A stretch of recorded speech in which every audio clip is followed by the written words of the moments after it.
তুমি যদি আজকে হেরে যাও, তুমি আজকে কথা দাও যাওয়ার সময় প্রিয়র মোড়ে তোমাকে নেমিয়ে দিয়ে চলে দেবে, আমি অটো করে চলে যাবো। হ্যাঁ, এত ভোরবেলা অটো করে দেবে, ঠিক আছে চলো। আচ্ছা বলো তো, মায়ের সম্মান বেশি না বাপের সম্মান বেশি? দেখো, আল্লাহ মাকে অনেক সম্মান, অনেক মর্যাদা, অনেক ইজ্জত দিয়েছে। মা অনেক গুরুত্বপূর্ণ। আমার নবী বলেছেন 3 বার মায়ের কথা বলেছেন, 1 বার বাপের কথা বললেন। কিন্তু মাকে আল্লাহ অনেক সম্মান, অনেক মর্যাদা, ইজ্জত দিয়েছে। কিন্তু আমি একটা জিনিস সবসময় সাদা মনে কাদা নেই, ছোট মাথায় একটা প্রশ্ন মাঝে মধ্যে জাগতে থাকে। কি বলতো, মা এত যদি বড় সম্মানে, এত বড় সব দিক থেকে বড়, কিন্তু মা যদি এত বড় হয়, বাপ লম্বাই মায়ের থেকে বড় হয় কেন? আবার বাপ বয়সে মায়ের থেকে বড় হয় কেন? বাপ মায়ের থেকে লম্বায় বড় হয়, মা বাপের থেকে বয়সেও ছোট হয়। কেন কম বয়সের ছেলেরা একটু বেশি বয়সের মেয়েদের বিয়ে করে না? ওইরকম হয় না। কি হয়? আমি ওইরকম হয়, কম বয়সের ছেলে। যদি আমি বলি কুতুবউদ্দিন ভাই, এই কুতুবউদ্দিন, মাওলানা কুতুবউদ্দিন সাহেবের একটা ছেলে, ওনার ধরো 20 বছরের ছেলে, 20 বছরের ছেলের সাথে যদি 25 বছরের মেয়ের বিয়ে দেয়, তাহলে মাওলানা সাহেবকে কি বলবে? কি গো কুতুবউদ্দিন ভাই, তুমি কি মাল মোটা পেয়েছো নাকি, ছেলের থেকে মেয়ে বড়? বলবে না? বলবে। আর যদি আর হয় না, এরকম বলা যায় না, কোনো ইন্টু বিন্টু ব্যাপার থাকলে তখন বাবা পড়িয়ে দে, নাহলে তো লেপ পালাবে। অসুবিধা নেই। আমি একটা কথা বলি, তুমি সুরে বলো, আমি তোমাকে সুরে উত্তর দিই। চলো বলবো। হ্যাঁ দেখি, ঠিক আছে শোনো, তোমার কাছে কি কি পুঁজি আছে আজকে দেখি। ঠিক আছে, তুমি শোনো না, বলো। হাদিস ও কোরআন একটুখানি, হাদিস ও কোরআন দেবে তার প্রমাণ, হাদিস ও কোরআন দেবে তার প্রমাণ। মায়ের সেবা আগে, পিতার সেবা পরে, এমন কথা বলেন শেষ পয়গম্বরে। হাদিস ও কোরআন, হাদিস কোরআন প্রমাণ দিচ্ছে মায়ের সেবা আগে করো, পিতার সেবা পরে। তুমি বলো তো, আল্লাহ কাকে আগে সৃষ্টি করেছে, আব্বাকে না মা? আল্লাহ আগে কাকে? পিতা আদমকে সৃষ্টি করেছে। আগে এলো, আব্বা আগে না মা আগে? আব্বা আগে এসেছে, কিন্তু মাকে আল্লাহ পাক বেশি সম্মান দিয়েছে। শোনো, তুমি এমনি মানবে না, শোনো। তোমারে বাবা হলো জিন্দা কাবা, তোমারে বাবা হলো জিন্দা কাবা, আর প্রথম খোদা গড়লো সবার পিতা আদম, তারপরে মা হাওয়াকে করিল সৃজন। তোমারে বাবা। আচ্ছা হুযায়ফা, তুমি বলছো যে পিতা আদমকে আল্লাহ পাক সর্বপ্রথম সৃষ্টি করেছে, তাই বাপ বড়, বাপের সম্মান বেশি। হ্যাঁ, কিন্তু একটা কথা বলো তো, মা জননী 10 মাস 10 দিন গর্ভে ধরে আমাদের কত কষ্ট করে জন্ম দিয়েছে। হ্যাঁ, এই কষ্টটা আল্লাহ পাক যদি মাকে না দিয়ে আব্বাকে দিত, কেমন হতো বলো? মাকে না দিয়ে আব্বাকে দিত। মার কাজ মা পারবে, বাপের কাজ বাপ পারবে।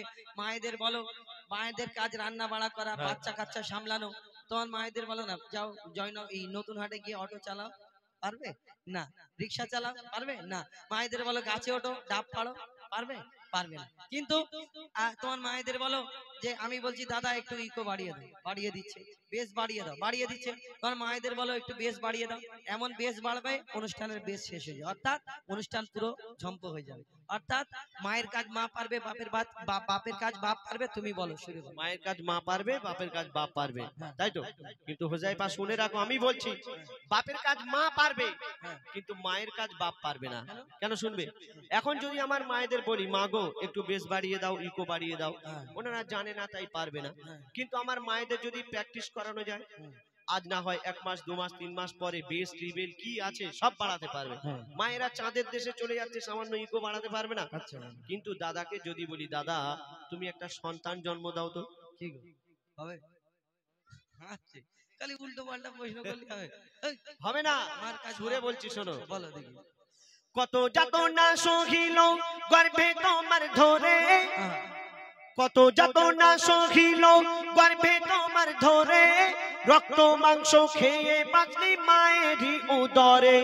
স্নেহময় মাঝে আমার মমতারি চাদর, কত আঘাত সয়েছে মা, করেছে তোর আদর। মায়ের সেবা না করিলে দোয়া হবে না কবুল, মায়ের সেবা না করিলে দোয়া হবে না কবুল। মাকে ভালোবাসলে খুশি হবে আল্লাহ রাসূল। হুযায়ফা তুমি বলো, আর জ্ঞানের আঁখি খোলো, হোজাইফা তুমি বলো, আর জ্ঞানের আঁখি খোলো। আমি আবুল কালাম মায়ের গোলাম, মা আমার জান্নাতের সমান। আমার মায়ের দোয়া থাকলে সাথে ছোবে না জাহান্নাম। মায়ের দোয়ার সাথে থাকলে জাহান্নাম ছবে না। মা খাইয়েছে, মা পরিয়েছে, মা 10 মাস 10 দিন গর্ভে ধরেছে, রক্ত মাংস খাইয়েছে, মা লালন পালন করেছে, মা পেশাব পায়খানা পরিষ্কার করেছে, মা দুধ পান করিয়েছে, মা জন্ম দিয়েছে, মা খাইয়ে পরিয়ে তোমাকে এত বড় করে তুললো। তোমার যে মা খাইয়ে পরিয়ে এত মোটা করে তোমাকে যে এত বড় করে তুললো, তো তোমার মা খাইয়ে পরিয়েছে, তো তোমার বাপ যদি বাজার হাট না করে দিত, তোমার মা কি শুধু পানি খাইয়ে তোমাকে মানুষ করে? কেন বাপ বাজার যদি না করে দেয় খাওয়া হবে না? হ্যাঁ, কি করে খাবে? তুমি নতুন হাটে যাও, হ্যাঁ, কত বিরিয়ানির হোটেল হয়ে গেছে, গিয়ে হোটেল থেকে কিনে ফ্রি খেতে যাবো কেন? আমার মায়েদের কাছে টাকা নেই। হ্যাঁ, তো টাকা কোথা থেকে? ওই বাপের কাছে চুরি করে চুরি করতে যাবে কেন? এখন আমার মায়েরা লক্ষ্মীর ভান্ডারে 1000 টাকা করে পাচ্ছে। হ্যাঁ, আচ্ছা যাই, ঠিক আছে। আমি তোমাকে আর একটা প্রশ্ন করি, বলো। একটা এতিম ছেলেকে জিজ্ঞেস করবে বাপ না থাকলে কত কষ্ট। আর একটা প্রশ্ন, সে কাজে চলে যায়, মায়ের কত কষ্ট হয় জানো? হ্যাঁ, বাপ যদি বিদেশে কাজে চলে যায়, হ্যাঁ, মায়ের কষ্ট হলে মা নানির বাড়ি চলে যাবে। নানীরা তো বিয়ে দিয়ে খাওয়াবার জন্য। বাপ বিদেশে তুমি চলে এমনি গেলে শুনবে না, কি? তুমি শোনো, বলো। মন দিয়ে শোনো ভালো করে। ওই যার ওসিলাই এলে ধরাই পিতা জন্মদাতা। হ্যাঁ, ঠিক বলেছো? ঠিক আছে। তো তুমি কি বিনা বাপে এসেছো? না, হেলিকপ্টার করে এসেছি। বাপ না হলে দুনিয়ায় আসতে পারবে না। শোনো, ওই যার ওসিলাই এলে ধরায় পিতা জন্মদাতা, আর পিতার মনে তাই কখনো দিও না গো ব্যথা। পিতার মনে তাই কখনো দিও না গো ব্যথা। আর খেটে খেটে, ওই খেটে খেটে বাবা মাথার ঘাম পায়ে ফেলে, আর রক্ত পানি করে আহার মুখে দেয় তুলে। পিতা যাহার দুনিয়াতে নেই, দুনিয়া তাহার আদার। পিতা যাহার দুনিয়াতে নেই, দুনিয়া তাহার আদার। পিতা না থাকলে হাজার রকম সইতে হয় অত্যাচার। বলো বলো আবুল কালাম, দুনিয়াতে বেশি কার দাম? যার পিতা আছে তার কাছে আছে দুনিয়ার খাজানা। আর পিতা না থাকলে তোমার মায়েদের জীবন সুখে থাকবে না। তোমারে বাবা, তুমি বলছো যে একটা সন্তানকে মানুষ করতে গিয়ে বাবা অনেক পরিশ্রম করে, অনেক খাটাখাটনি করে, আর মায়েদের কাছে মায়ের স্বামী যদি না থাকে মায়েদের জীবন সুখী হয় না। মিরাজ ভাই, একটা ভালো ফটো তুলে দাও, তাই তো? কিন্তু শুনে রাখো, বাবা যতই পরিশ্রম করুক আর যাই করুক, তবুও আল্লাহ পাক মাকে বেশি সম্মান দিয়েছেন। কেন? কেন শুনবে? তুমি যে নামাজ রোজা করছো, আল্লাহ পাক তৌফিক দিলে হজেও যাবে, কুরবানির সময় কুরবানি করছো, রমজান মাসে রোজা রাখছো, কত কি ইবাদত করছো, কেন করছো বলো তো? কেন করছি? আল্লাহকে ভালোবেসে, নবীকে ভালোবেসে। এই দুনিয়াতে ভালো কাজ করলে ভালো হবে, না করলে খারাপ কাজ করলে জান্নাত জাহান্নাম। আল্লাহকে ভালোবেসে, নবীকে ভালোবেসে, আল্লাহকে রাজি খুশি করানোর জন্য ভালো কাজ করলে জান্নাতে যাবে, খারাপ কাজ করলে জাহান্নাম। দুটো ভালো খারাপের ব্যবস্থা আল্লাহ করে রেখেছে। জাহান্নাম তো আর সেই ওই মাইক্রোওভেন সিস্টেম না যে ঢুকিয়ে একবার শ্যাক দিয়ে বের করে নেবে। আর আল্লাহ যদি জান্নাতে দেয়, ব্যাস শুধু আরাম আরাম, ব্যাস, এছাড়া আর কোনো আশা নেই। তুমি আল্লাহকে রাজি খুশি করানোর জন্য ইবাদত করছো, জাহান্নামের ভয় ইবাদত করছো, আর জান্নাতে যাওয়ার জন্য। তো তুমি যে জান্নাতে যাবে, সেই জান্নাত তোমার কোথায় আছে বলো তো? কোথায়? এবার 8টা জান্নাত, কোন জান্নাতে আল্লাহ আমাকে দেবে এটা কি আমি জানি? শুনে রাখো, সেই 8টার মধ্যে যে জান্নাতটা তুমি পাবে, সেই জান্নাত হবে তোমার মায়ের কদমের তলায়। মায়ের কদমের তলায়। তো কি হয়েছে? বলে কি হয়েছে? মায়ের কদমের তলায় সন্তানের জান্নাত, তাহলে মায়ের সম্মান বেশি না? মায়ের কদমের তলায় যদি সন্তানের জান্নাত হয়, জান্নাতের চাবি থাকবে বাপের হাতে, তুমি যাবে কোথায়? জান্নাতের চাবি বাপের হাতে? ওটা আমি উত্তর পরে দিচ্ছি, তুমি এটা আচ্ছা, শোনো। বলো দেখি। মায়ের কদম তলে আছে সন্তানেরই জান্নাত। ওগো মায়ের কদম তলে আছে সন্তানেরই জান্নাত। দিনে রাতে সেই মায়ের করে যাও খিদমত। যদি কেটে গায়ের ছাল মায়ের পায়ের জুতা বানানো হয়, এক ফোঁটাও দুধের দেনা শোধা যাবে না দুনিয়ায়। মা যদি বদদোয়া করে জীবন তোমার বরবাদ, মা যদি বদদোয়া করে জীবন তোমার বরবাদ। মায়ের মনে আঘাত দিলে আরশ লাগে আঘাত। তুমি মায়ের কদর করো আর সবর মনে ধরো, তুমি মায়ের কদর করো আর সবর মনে ধরো, মায়ের দোয়ায় নবী খুশি হয়, খুশি রাব্বানা। তুমি মায়ের মনে কষ্ট দিলে জান্নাত পাবে না। মায়ের মনে কষ্ট দিলে জান্নাত পাবে না। মা খুশি হলে আল্লাহ খুশি হয়, মা খুশি হলে নবী খুশি হয়, মায়ের পায়ের তলায় জান্নাত। আর তাহলে আর কি করে জান্নাতের পরে সব কেউ কি আর বলবে আমি জাহান্নামে যাবো? একটু কমসে কম আমাকে আওয়াজ দাও, কি করবে লাগবে? এই বাচ্চারা, এই তুই ঝামেলা করছিস কেন? কি দেখ এই এই এই শার্ট খোলা গন্ডগোল করছে, তুই এরকম করছিস কেন? মিরাজ এরকম করিস নি তা। ওই তো বসে আছে এরকম করে, আবার পায়ে পা তুলে এই চুপ করে। তো তুমি বললে মায়ের কদমের তলায় জান্নাত, আর মাকে খুশি করলে আল্লাহ খুশি হবে, নবী খুশি হবে। আর এই দুনিয়াতে তাহলে জান্নাতের পরে কেউ কি আর মনে করবে আমি জাহান্নামে যাব? না। তাহলে কি হবে, কি করব? লাগবে এই বাচ্চারা একবার আওয়াজ দে, দেখি এদের একে একটু মনটা শান্তি করে দি। নারে তাকবীর। দেখেছো, জানে আমি জিতবো। তোর আব্বা সকালে মারলো না, তুই অত জোরে আল্লাহু আকবার দিচ্ছিস। মারলো তো কি হয়েছে, ওর আব্বা টাকা দেয়। মা মারে? হ্যাঁ মা যাস মারে। তোর নানির বাড়ি। হ্যাঁ শোনো, তুমি বলে মায়ের কদমের তলায় জান্নাত, ওই কারণে আর কিছু নেই মনে করছো না। শুনে রাখো তাহলে, ওই পিতা আদমের পাঁজর হতে মা হাওয়াকে বানায়, ওই পিতা আদমের পাঁজর হতে মা হাওয়াকে বানায়, সেই হাওয়ার জান্নাত রাখিল আল্লাহ আদমের পায়ের তলায়, সেই হাওয়ার জান্নাত রাখিল আল্লাহ আদমের পায়ের তলায়। আরে ও কালাম ভাই বলো, ওগো ও কালাম ভাই, পিতাকে তুমি করো না অবহেলা। আরে ও কালাম ভাই, পিতাকে তুমি করো না অবহেলা। আর তোমার মায়ের জান্নাত তোমার বাপের পায়ের তলা। আমার মায়ের জান্নাত আমার বাপের পায়ে। বলবো আর শুনবে? আরে ও কালাম ভাই, পিতাকে তুমি করো না অবহেলা, আর তোমার মায়ের জান্নাত তোমার বাপের পায়ের তলা। বাপের কি মর্যাদা তুমি বুঝবে কেমন করে, বাপের কি মর্যাদা তুমি বুঝবে কেমন করে।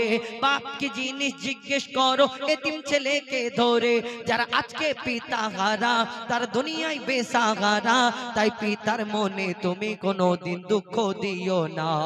আর শুনবে, মোর নবী মোহাম্মদ বিশ্ব পিতা ভেবে দেখো না তোমারে বাবা। আচ্ছা হুজাইফা, তুমি যে বললে হ্যাঁ। আমার মায়ের জান্নাত আমার বাপের পায়ের তলা, হ্যাঁ, তাহলে আমার বাপের জান্নাত কোথায় হবে? বাপের জান্নাত কোথায় হয়? মানে ওনার মা মানে দাদি। দাদি। হ্যাঁ, তো দাদিটা কি ছেলে না মেয়ে?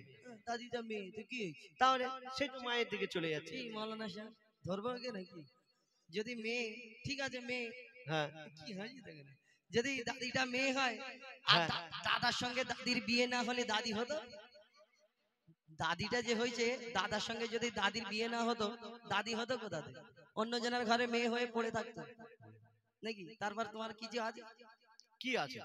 তুমি বলছো দাদার, সেই দাদার কোথায় যাবে তুমি বলো তো? সেই দাদা তুমি যদি বলে, তুমি বলো তার মা, আমি বলবো তার বাপ, এই করতে করতে যদি সারা রাত, কেন আমাদের সারা জীবন যদি বলতে থাকি তার বাপ তার মা তার বাপ তার মা তার বাপ তার মা তার বাপ তার মা তার বাপ তার মা তার বাপ তার মা তার বাপ তার মা, কেন পিড়ির পিড়ির মা হওয়া পিতা আদম থেকে শুরু, তার বাপ তার মা তার বাপ তার মা তার বাপ তার মা তার বাপ তার মা। আমরা শুধু না, আমাদের ছেলে পুলেও যদি বলতে থাকে তার বাপ তার মা তার বাপ তার মা তার বাপ তার মা তার বাপ তার মা করে, সেই সাথে মা হওয়া, তারপরে মা হওয়ার পরে পিতা আদম, তারপরে পিতা আদমের পরে কি তোমার হাঁড়ি কি কর্পূর আছে বের করো।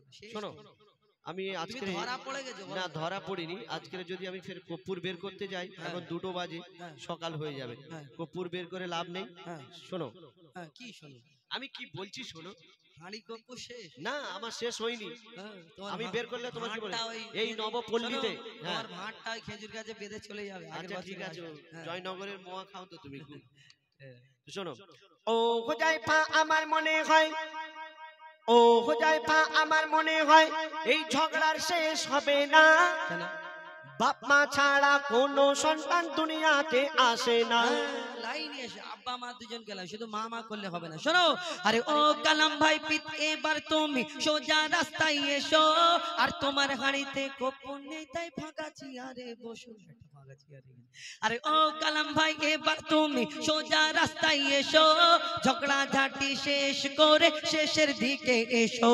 পিতা মাতার সেবা করো ও গো মুসলমান, পিতা মাতার সেবা করো ও গো মুসলমান, পিতা মাতার সেবা করো হো যায় পাও কালাম। বলে এ মেঘান্নান কদর করো দুজনারই সমান। হাদিস ও কোরআন তোমারে বাবা দেবে তার প্রমাণ, বলো জিন্দা কাবা। মায়ের সেবা আগে পিতার সেবা পরে, প্রথম খোদা গড়লো সবার পিতা আদম, এমন কথা বলেন শেষ পয়গম্বরে। তারপরে মা হাওয়াকে করিল সিজদ, হাদিস ও কোরআন তোমারে বাবা। গজলটা